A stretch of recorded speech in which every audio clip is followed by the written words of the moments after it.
Permítenos poderlas traer aquí, a este lugar, recordándolas, pero en especial grabándolas en nuestros corazones.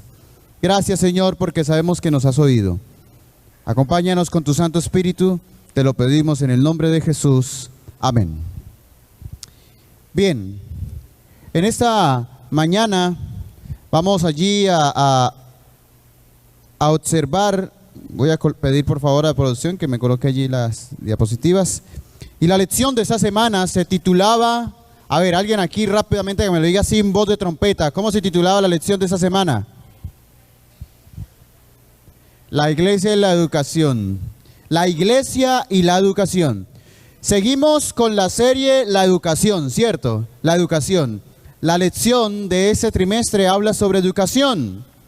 ¿Cuán importante es la educación? Nos dimos cuenta o nos hemos dado cuenta que la educación no es simplemente hablar de algo teórico, sino también tiene que ver con lo que nosotros practicamos, ¿cierto?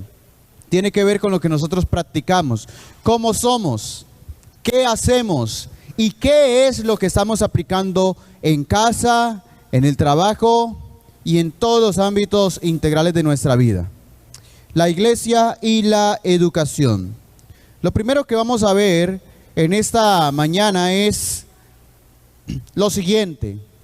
Quiero que presten mucha atención a lo que voy a leer. Antes de Jesús, el pueblo de Dios estaba constituido principalmente por un grupo étnico, el pueblo de Israel. ¿Es eso cierto, sí o no? El Antiguo Testamento nos indicaba a nosotros, o nos indica a nosotros, que prácticamente Dios tenía un grupo étnico llamado el pueblo de Israel, ¿cierto? Si hablamos ya de los patriarcas hacia atrás, vamos a decir no, ¿cierto? Pero prácticamente la historia del Antiguo Testamento tiene que ver con un grupo étnico llamado el pueblo de Israel. ¿Qué hacía el pueblo de Israel? Voy a cambiar el micrófono por aquí.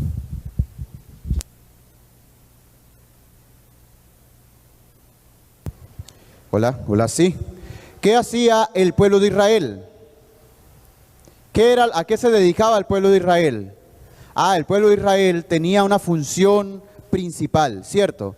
Era identificarse como el pueblo de ¿quién? ¿El pueblo de quién? El pueblo de Dios. El pueblo de Dios. Ok. Ahora, en el Nuevo Testamento, Jesús vino aquí a la tierra. ¿Cuántos dicen amén? Gracias a Dios que Jesús vino. Pero ahora viene Jesús y viene y aplica o coloca un nuevo modelo, instituyó un nuevo modelo de pueblo de Dios. La iglesia. ¿Cómo se instituyó? ¿Cómo lo llamó? ¿Cómo lo llamó? La iglesia. La palabra iglesia en griego es eclesía, ¿cierto? Que quiere decir congregación. La iglesia no es estructuras, no. La iglesia somos tú y yo. ¿Quién es la iglesia? Vamos a decirlo. La iglesia soy yo. A la cuenta de 3. 1, 2, 3. La iglesia soy yo. Esa es la iglesia. Así que Jesús, cuando viene aquí a la tierra, instituye, ¿cierto? O construye ese nuevo modelo. Ya no es un pueblo étnico, ¿cierto? Ya no es una nación, sino es su iglesia. Y cuando habla de iglesia, quiere decir que no está conformado por un grupo racial, cultural o social, ¿cierto? Sino que constituye todo tipo de persona, sea de diferente grupo étnico, sea de diferente raza, sea diferente lenguaje, sea de diferente país, ¿cierto? De diferente nacionalidad. Quiero hacer una pregunta. Es una pregunta personal, pero quiero que quien pueda levante la mano. Quiero saber cuántos hermanos de la República Bolivariana de Venezuela nos acompañan hoy. Levante la mano. Ahí hay 1, 2, 3, 4, 5, 6. 6 hermanos venezolanos, ok. 7. La niña dice 7. Ok, 7.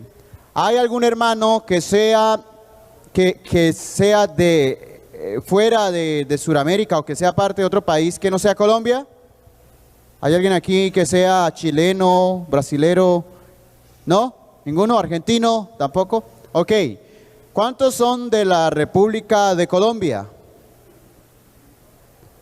Los demás. A ver, ¿de Ecuador? ¿Hay alguien de Ecuador? No. Yo sé que desde allí, de las personas que nos están observando por vía internet, ¿cierto? Vía virtual, sí hay personas que son de otros países. Estoy seguro que hay de España, hay de Ecuador, hay de Panamá, hay de Estados Unidos, ¿cierto? Personas en diversos lugares. Pregunto, ¿cuántos de los que estamos aquí somos israelitas? Levanten la mano. Son nacionalizados, o sea, son de nación israelita. Levanten la mano. Ah, ya los que habían levantado la mano la bajaron. ¿Por qué? ¿Qué quiero hacer con esta comparación? Lo interesante, mis apreciados hermanos, es que gracias a Cristo Jesús instituyó algo llamado la iglesia. La iglesia une a todo tipo de persona independientemente de dónde sea, independientemente qué cultura tenga. Y es especial eso. ¿Por qué? Porque quiere decir que todo ser humano puede ser parte de la iglesia de Cristo. ¿Amén? ¡Qué bonito! ¿Cuántos dicen amén? Amén, ¿cierto? Todos. No importando el color, no importando su nacionalidad, no importando su altura, no importando qué raza tenga, no importando de dónde sea, podemos ser parte de la iglesia de Cristo. Jesús creó eso. Ahora, inicialmente, esta iglesia tuvo sus inicios reuniéndose no como lo estamos haciendo nosotros ahora. Aquí aproximadamente habemos entre 50, ¿cierto?, a 60 personas, aproximadamente 50 realmente. Pero la iglesia, cuando tuvo sus inicios, comenzó reuniéndose en lo que nosotros llamamos hoy grupos. ¿Grupos qué? Grupos pequeños. Grupos pequeños. Se reunían en casas. El pueblo de Israel se reunía en un lugar llamado sinagogas, que nosotros lo hemos tomado como un ejemplo o una réplica, que por eso hicimos un templo, ¿cierto? Esta es nuestra sinagoga, entre comillas, pero no es una sinagoga. La iglesia la conforma las personas. ¿Quiénes conforman la iglesia? Las personas. Ok, ¿y cómo dije que se titulaba la lección de esta semana? La iglesia y la educación, ¿cierto? La iglesia y la educación. Ok, la iglesia somos las personas. Y ahora quiero llevarlos a una idea. Cuando nosotros, en la edad de 5 años aproximadamente, ya ahora permiten de 4 años, la edad de 5 años generalmente se estipuló en el Ministerio de Educación que tú y yo debíamos ir ¿a dónde? ¿A dónde? A la escuela. Tenemos un derecho, ¿cierto? Dentro de nuestros derechos como ciudadanos de la República de Colombia, o llámese cualquier nación, existe un derecho, el derecho a la educación. ¿Y cómo llega a tener ese nombre la escuela? ¿Por qué llega a llamarse escuela? ¿Será que una escuela puede ser escuela simplemente teniendo un salón? ¿En qué momento se convierte en escuela? ¿En qué momento? A ver, alguien que me diga con voz fuerte. ¿En qué momento se convierte en escuela? Ah, cuando se congregan, ¿quiénes? Los niños, ¿cierto? Ahí es donde se convierte en escuela. Pero adicionalmente existe alguien más que debe estar allí presente. Existe siempre eso. ¿Quién debe asistir para poder educar a los niños? El maestro. Ok, o sea que ahora sí tenemos ¿qué? Una escuela. No sé cuántos de ustedes han prestado atención alguna vez a esto que estamos haciendo. Lo que hicieron los niños junto a esto se le llama la escuela sabática. O sea que es una escuela ¿de qué día? De los días sábados, ¿cierto? La escuela sabática, la escuela de los sábados. O sea que, hermanos, tú y yo estamos viviendo o estamos asistiendo a una escuela. ¿Están entendiendo hasta el momento? Por eso dice la iglesia y la educación, porque tiene mucho que ver. Y nosotros nos gastamos toda la vida, ¿cómo? Estudiando, ¿cierto? Toda la vida estudiando. Comenzamos desde los 5 años, digamos que llegamos hasta los 16 años, 17 años, vamos a colocarlo así. 17 años y te gradúas, ¿cierto? Terminas primaria y pasas ¿a dónde? A la secundaria, ¿cierto? Después de la secundaria, ¿qué viene? ¿Qué viene? Algunos toman la decisión, en su gran mayoría, de seguir estudiando y dedican tiempo ¿a qué? A lo que se llama la educación superior, ¿cierto? Vino la educación infantil, la educación primaria, la educación secundaria y viene la educación superior, o para así llamarlo, la universidad, ¿cierto? La universidad. ¿Qué tiene que ver con lo que estudiamos en la lección? Tiene mucho que ver. Y es que quiere decir que toda la vida tú y yo pasamos gastando tiempo, horas, minutos y semanas, ¿al qué? Al estudio, ¿cierto? Al estudio, a la educación escolar. La iglesia no es la excepción. ¿La iglesia qué? No es la excepción. Aquí todos estamos educándonos. ¿Todos estamos cómo? Educándonos. Todos. ¿Y Jesús, qué creen ustedes? ¿Que también tuvo una educación? Hablando espiritualmente de la iglesia, ¿será que Jesús tuvo educación, sí o no? Sí. ¿Cómo tuvo educación? A ver, preguntémosle allí a la hermana Claudia. Hermana Claudia, ¿cómo cree usted que Jesús tuvo la educación? ¿Cómo fue la educación de él? Por medio de sus padres, ¿cierto? Ok, o sea que tenía ¿qué? Maestros, tenía maestros, ¿cierto? Los maestros de Jesús eran ¿quiénes? José y María, ok. ¿Qué le enseñaban? Hermana, ¿qué cree usted que le enseñaba José y María a Jesús?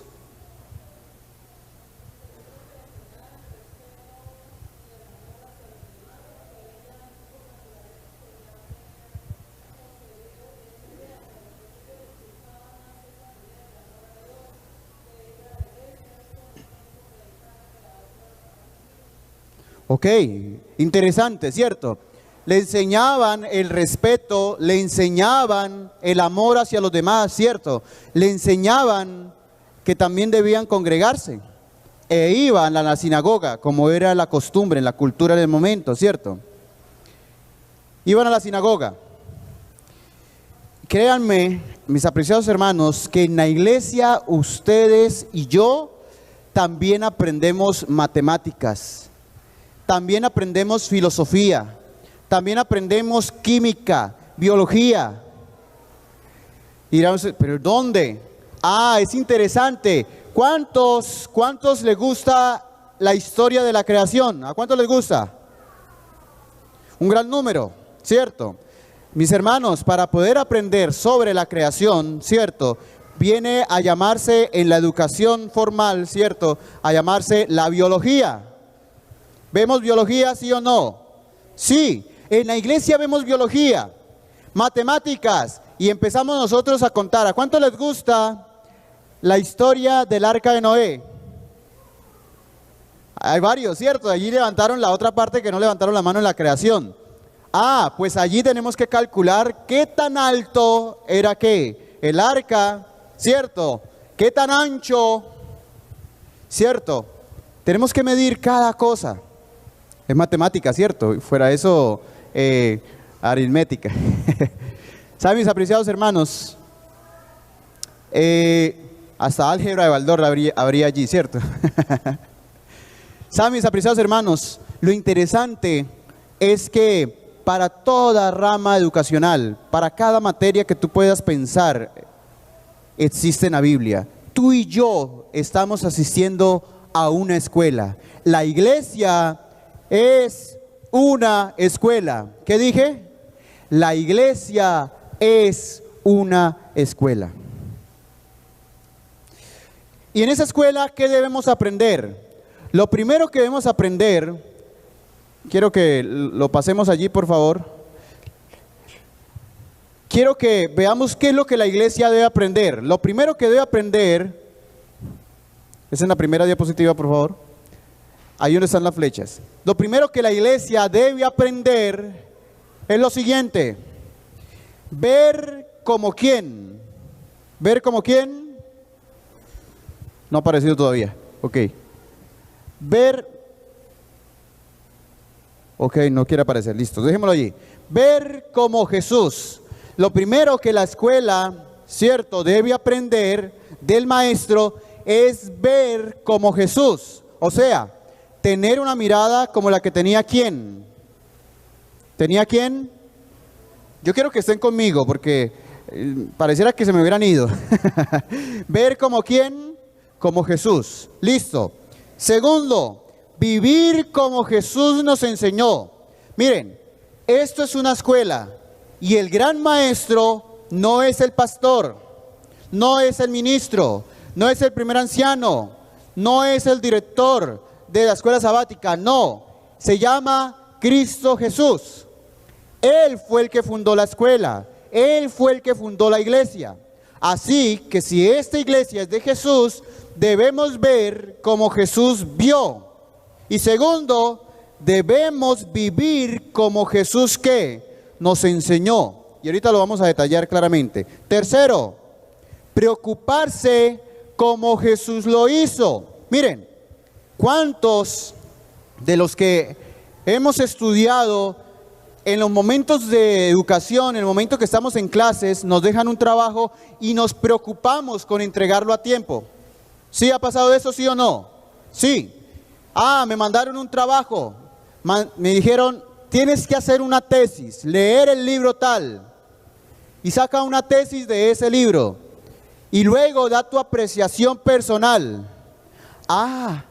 Y mándalo con las siguientes características. Vas a tener normas APA y que le colocas aquí y allá, letra, fuente, tal. ¿Y tú qué haces? Empiezas a preocuparte y empiezas a buscar en internet, ¿cierto? ¿Cómo se hace eso? ¿Qué es APA? ¿APA? ¿Qué es eso? Y empiezas a buscar y te preocupas con la intencionalidad de ¿qué? De presentar bien el trabajo. ¿Cuántos les gustaría, o cuántos de los que han estudiado o están estudiando, les hubiera gustado sacarse en todos sus trabajos 0? ¿Cuántos han estudiado en la primaria? Levanten la mano. Primaria. La mayoría, todos, ¿cierto? Secundaria, todos. Universidad, ok, un buen número también. ¿Se esforzaron ustedes para sacar buenas calificaciones, sí o no? Sí, cierto. Bueno, pues aquí dice que también debemos preocuparnos como Jesús lo hizo. Buscar la verdad como es en Jesús. Siempre tratamos de hacer que la tarea quedara como bien, ¿cierto? Que quedara, que el docente lo mirara y dijera, esta sí es la tarea, es la verdad, ¿cierto? Esa es la tarea real. Y por último, compartir a Jesús. Ok, vamos a empezar a ver, valga la redundancia, como Jesús ve. Como Jesús ve. ¿Cómo es que Jesús ve? Quiero que busquemos en Lucas capítulo 10, versículo 33. Lucas 10:33. Mira lo que dice Lucas 10:33.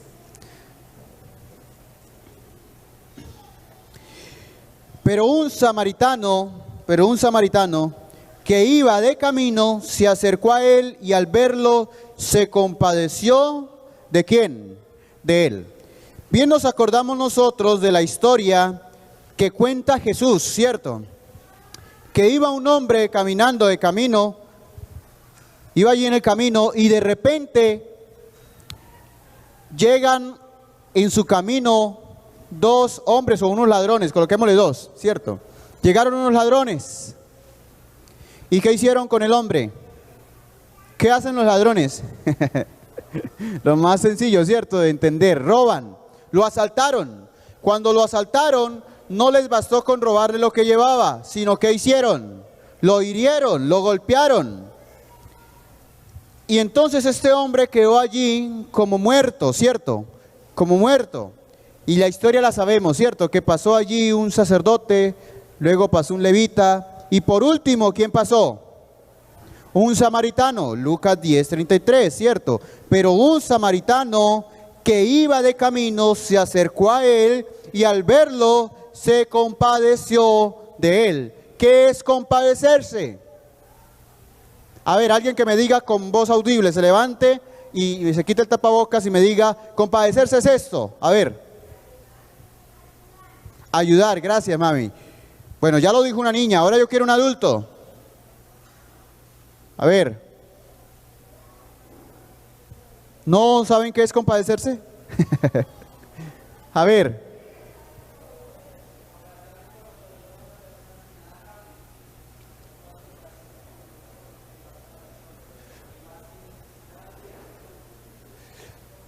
Prácticamente simpatizar, ¿cierto? Simpatizar. Sentir o hacer algo que esa persona está sintiendo o está viviendo y hacerle ese favor o hacer ese trabajo sin esperar nada a cambio, ¿cierto? Compadecerse. ¿Qué es lo que puede hacer que nosotros seamos movidos a misericordia? Si bien se dan cuenta, los samaritanos no se llevaban ¿con quiénes? Con los judíos. La historia es muy clara. Jesús lleva a cabo esta tarea de contar esta historia, este momento, contar esta relatoría, para dar a entender esa discordancia que había entre los judíos y ¿quiénes? Y los que no eran judíos. Miren, recuerden que en el Antiguo Testamento, ¿quiénes eran los que representaban al pueblo de Dios? ¿Quiénes? El pueblo de Israel. Después sabemos la historia que el pueblo de Israel se diluyó y terminó siendo el pueblo ¿cómo? El pueblo judío. Pero seguía siendo parte del pueblo ¿de qué? De Israel. Ok, listo. El pueblo judío no se llevaba bien con los que no fueran judíos, porque inmediatamente decían, no son parte del pueblo ¿de quién? Del pueblo de Dios. Ok, y entonces Jesús trae a colación esta historia para poder ver cómo Jesús ve. ¿Cómo ve Jesús? Mire, Jesús, yo les dije al inicio, ¿cierto? La introducción. ¿Qué vino a hacer Jesús? Trajo algo nuevo, ¿cierto? Algo nuevo. Y eso nuevo que trajo para instituir a la tierra se llamó iglesia. Entonces Jesús lo que enseña ahora es decir, miren, presten mucha atención. Lo primero que van a aprender como estudiantes en esta iglesia, en este nuevo pueblo de Dios llamado iglesia, va a ser ver cómo Jesús ve. ¿Y cómo Jesús ve? Jesús ve siempre con ojos de misericordia. ¿Con ojos de qué? De misericordia.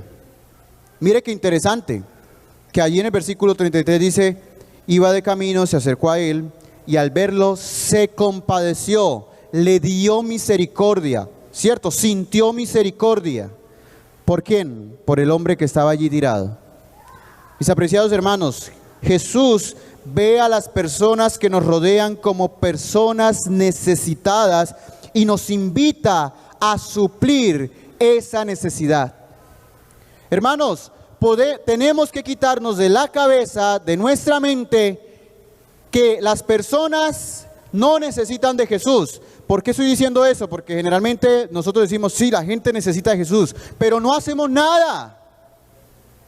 Y si no hacemos nada, quiere decir que estamos diciendo, la gente no necesita ¿de qué? De Jesús. Jesús no dijo esto porque sí, porque sabía que su iglesia, su escuela, en algún momento diría, hay mucha gente necesitada, pero simplemente lo íbamos a decir de teoría. Y la educación no es simplemente teoría. La educación es también ¿de qué? De práctica. Bueno, hay que ver cómo Jesús ve. La iglesia ha sido bendecida con grandes verdades doctrinales que nos ayudan a comprender mejor la voluntad y las promesas de Dios. Sin embargo, mis apreciados hermanos, sin embargo, este conocimiento por sí solo no hace que tratemos a los demás bondadosamente y sin prejuicios. Hermanos, el simple hecho de que tú y yo tengamos conocimiento no está haciendo que nosotros hablemos a los demás. Tenemos que actuar. Tenemos que actuar. La teoría no hace, ¿cierto? La teoría no hace ¿a qué? ¿Cómo es? La teoría no hace al hombre, ¿cierto? La práctica es la que hace sabio al hombre. Hermanos, hay que ver cómo Jesús ve. Ver cómo Jesús ve es apartar la mirada de las cosas que nosotros mismos y que nosotros mismos hemos puesto algunas cosas, ¿cierto? Nosotros nos concentramos y nos centramos en el yo, en el ego, ¿cierto?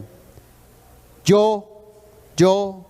Y hay un corito muy bonito de los niños que dicen, yo no quiero ser un yo-yo, ¿cierto? ¿Por qué? Porque inevitablemente el ser humano hoy en día, por el consumismo, por las dificultades, por los problemas, por las crisis financieras, por las crisis familiares, por las enfermedades, por todas estas cosas, empezamos a pensar solamente en ¿quién? En yo. Y nos olvidamos de los hermanos, nos olvidamos del valor de cada ser humano.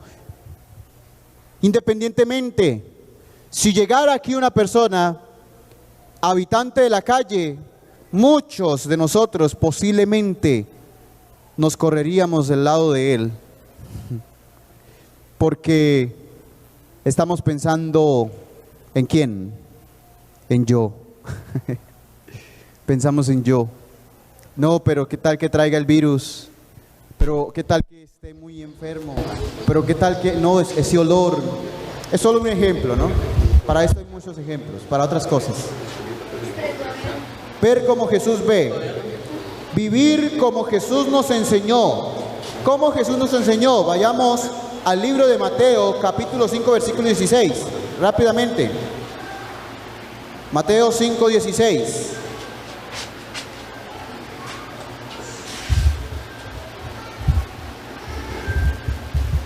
Mateo, capítulo 5, versículo 16.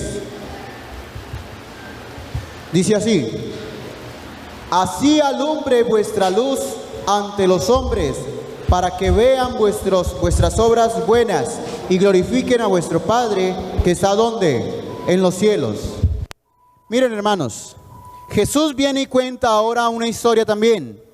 Y dice, una luz no se puede esconder ¿dónde? Debajo de una caja, ¿cierto? No se puede esconder debajo de una caja. Al contrario, debe sacarse para que alumbre ¿qué?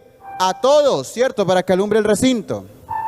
Una gran ciudad no se puede ocultar si está en un monte, ¿cierto? Cuando alumbra no se puede ocultar. Al contrario, se ve desde distante las luces como iluminan. ¿Han visto eso cuando viajan?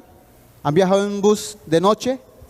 Y cuando uno va llegando a una población, ¿cierto? Generalmente aquí en Colombia hay muchas cordilleras, las 3 cordilleras que llegan allí, las cordilleras de aquí de los Andes, nos permiten a nosotros ver desde arriba que venimos en el bus bajando y vemos en la parte de abajo establecida ¿qué? Un pueblo, una ciudad, ¿cierto? Cuando venimos de noche, generalmente todo está como oscuro. Pero la visualizamos ¿cómo? ¿Por medio de qué? De la luz. La lección venía hablando de un hombre llamado Tomás, más que todo estaba niño, y dice que cuando su niñera lo iba a acostar, él se le dio por mirar hacia la ventana. Y cuando estaba viendo en la ventana, vio a un hombre que estaba encendiendo allí con una vara y arriba tenía fuego, prendiendo las lámparas, cuando eso no eran así eléctricas. Llegaba y colocaban así para que encendieran. Eran allí, podríamos decir, de petróleo, con el gas, y encendían. Prendió una y luego venía y prendió otra. Y llega ahí este hombre y dice, qué interesante, mira, ese hombre está haciendo huecos en la oscuridad.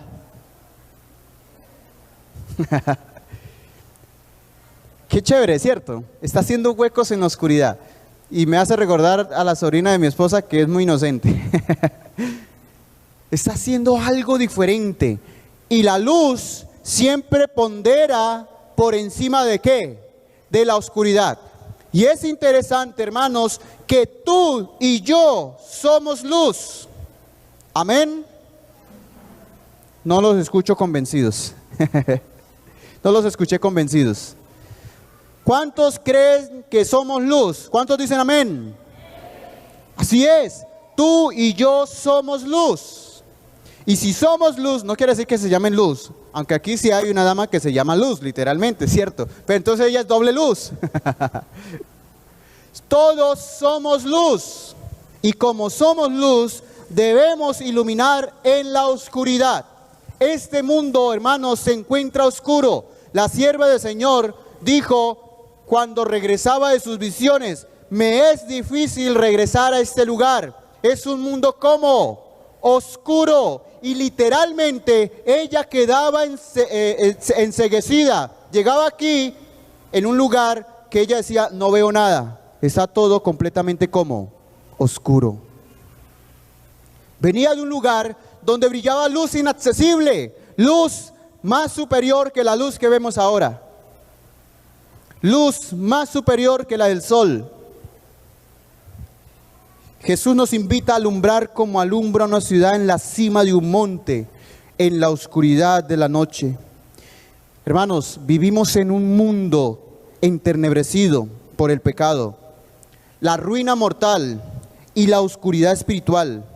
La misión de la iglesia o la tarea es alumbrar, llevando esperanza a todos los rincones del mundo. Quizás podremos decir nosotros, pero mis vecinos ya saben de Jesús. No, si supieran de Jesús, estuvieran aquí sentados contigo. Pero parece que todavía no saben de Jesús. Tú estás aquí porque ya conociste a Jesús. Y Él vino y te iluminó, y te prendió, y te volvió a ti una lámpara que alumbra. Ahora tú tienes la tarea de ir y alumbrar ¿a quiénes? A otros. Por eso es vivir como Jesús nos enseñó. Tú vas y enciendes a otra lámpara y es como si Jesús fuera y ¿qué? Y la prendiera. Porque tú vas ¿con quién? Vas con Jesús. Ok. ¿Qué más dice que debemos aprender?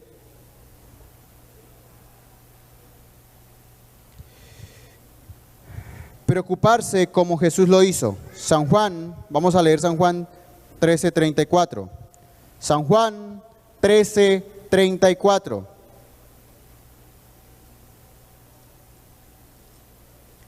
Dice así, San Juan 13:34. La gente respondió, nosotros hemos oído la ley, que el Cristo permanece para siempre. ¿Cómo dices tú que el Hijo del Hombre tiene que ser levantado? ¿Quién es ese Hijo de Hombre? Perdón, San Juan 13:34, me equivoqué. San Juan 13:34.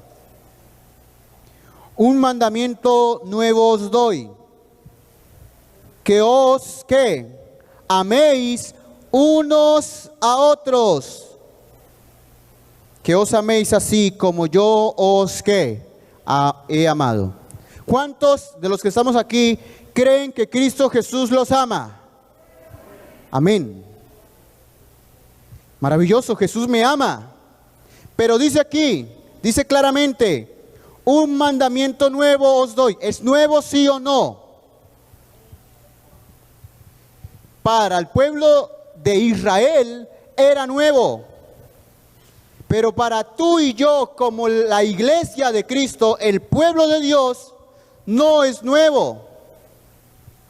Ya es vigente de hace casi 2000 años atrás. Un mandamiento nuevo os doy. ¿Que qué? Que os améis unos a otros. Y miren que esta es la mitad de los mandamientos, ¿cierto? Casi la mitad de los mandamientos. Podríamos decir que es el 60% de los mandamientos. Tú y yo debemos amar a los demás, así como Cristo que me ama. Y si tú andas con Cristo, inevitablemente, hermanos, créeme, inevitablemente tú vas a amar a quienes, a los demás. Pero hermanos, no es simple teoría, no es simple teoría. Jesús actuaba y amaba a los demás. Mire, hermanos, Jesús se preocupaba por las personas. Jesús se preocupaba por qué estaba pasando con fulano de tal. Jesús, créeme que era la persona más social que podría existir. Jesús no solamente sabía del vecino, sabía de sus primos, sabía de sus tíos. Jesús sabía del vecino que estaba diagonal a su casa, del vecino que también tenía quizás una mueblería porque él trabajaba en carpintería. Jesús sabía quién era el amigo de Pedro. Y no era que supiera porque era omnisapiente. No, era porque él se interesaba como ser humano por ellos. Y por eso dice allí la lección que preocuparse como Jesús, ¿qué? Jesús lo hizo. Hermanos, no hay que confundir preocuparse el ser chismoso. No hay que confundir eso. Porque preocuparse es poder saber o poder buscar la idea, el método de cómo ayudar a esa persona para que por medio de esa ayuda que hacemos puedan también ver a Cristo Jesús. ¿Qué estrategias podemos emplear? Solo Cristo Jesús nos puede ayudar, ¿cierto? Es que el vecino de allá es muy católico. Pero es que el vecino al lado es muy poco cree en Dios. ¿Qué debes hacer? Actuar como Jesús actuó, ¿cierto? Preocuparse como Jesús se preocupó. Hermanos, la misión de Jesús, esbozada en Lucas 4, del 18 al 19, consistió en preocuparse por los pobres, ayudar a los quebrantados de corazón, sanar a los enfermos y libertar a los cautivos del pecado. Pregunto, ¿de eso hay en todo el mundo, sí o no? ¿De eso hay en todo el mundo, sí o no? Sí. ¿Hay en este mundo quebrantados de corazón? Sí. ¿Hay enfermos? Sí. ¿Hay pobres? Sí. ¿Hay necesitados? Sí. ¿Hay cautivos por el pecado? Sí. Prácticamente viene hablando ya en general Jesús, ¿cierto? Hermanos, nos necesitamos los unos a los otros. Visitémonos, llamémonos. Yo no sé cómo se encuentra el hermano David. Llámalo. Hay que llamarnos. Yo no sé cómo se encuentra el hermano Yune. Llámanos. Hay que llamarlo. Pero ¿cómo se encuentra la hermana Tatiana? No sé. Hace como 6 meses que no la he visto. Llámala. Así como nosotros nos preocupamos en hacer trabajos, así como nosotros nos preocupamos en llegar temprano al trabajo, así como nos preocupamos en ser responsables, aquí en esta escuela también hay que ser igual. Porque esta escuela es superior a cualquier otra escuela. Esta escuela es superior a cualquier trabajo. Esta escuela es superior a cualquier motivo que tú puedas tener personal. De esta escuela sale la salvación. Amén. ¿Y cuántos se quieren salvar? Yo me quiero salvar. Hermanos, debemos preocuparnos. No es casualidad que Jesús nos esté educando hoy o en esta semana en cuanto al amor a quién, a los demás. Y ya finalizo con esta parte. Hay que compartir a Jesús. Compartir a Jesús. Jesús compartía de sí mismo y del Padre realmente. Casi siempre habló del Padre, ¿cierto? Y le habló a los demás. El sermón del monte fue un sermón maravilloso, ¿cierto? Un sermón donde habló a aquellas personas que se encontraban quebrantadas, a aquellos pobres, a aquellos enfermos. Jesús habló, no se quedó callado. Jesús visitó, fue a la casa de Jairo, fue a la casa de Lázaro. Jesús importó por aquella viuda que iba pasando por Naín, que cuando él iba pasando por Naín y la viuda iba llorando a su hijo. Él no simplemente se quedó en la teoría. ¿Él qué hizo? Compartió y se interesó por el prójimo. Amó. Tú y yo debemos amar también. Esa es la lección de esta semana. Y dice, por último, la sierva del Señor: teniendo en cuenta lo que dije anteriormente, mire que los discípulos también hicieron lo que Jesús hizo. Amaban a tal punto que reconocemos a un hombre llamado Nicodemo, que perdió todo como príncipe de Israel y siguió ¿a quién? A Cristo Jesús. Otro que fue allí, ¿cierto? Que fue allí y dio su tumba nueva que había pagado a los Olivos, ¿cierto? José de Arimatea, también príncipe de Israel, de los principales de los sacerdotes, y siguió a Jesús. Pedro, Pablo, Juan, Santiago, Simón, cada uno de ellos siguieron a Jesús y practicaron lo que el gran maestro les había enseñado. Dice la sierva del Señor en la meditación cada día del 3 de enero: reúnanse en pequeños grupos para estudiar las Escrituras.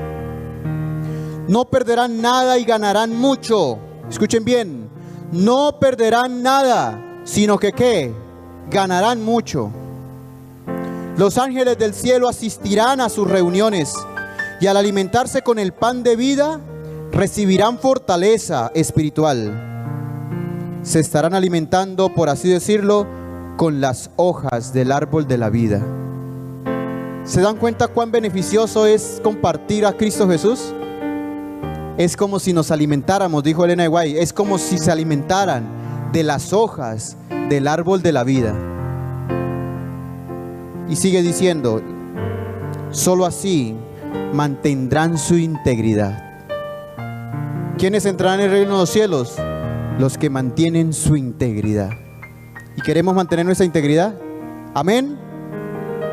Es hora de empezar a cumplir cada uno de estos pasos que Jesús nos enseñó. Si lo queremos hacer, quiero invitarlos a que nos coloquemos en pie y hagamos una oración y le pidamos a Dios: Señor, ayúdame. Yo quiero hoy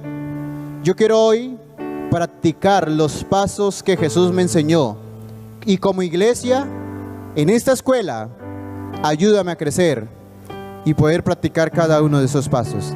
Ser como Jesús, ¿cierto? Ser como Jesús, ver como Jesús vio, compadecerse por los demás y compartir de Jesús. Vamos a colocarnos en pie, vamos a orar.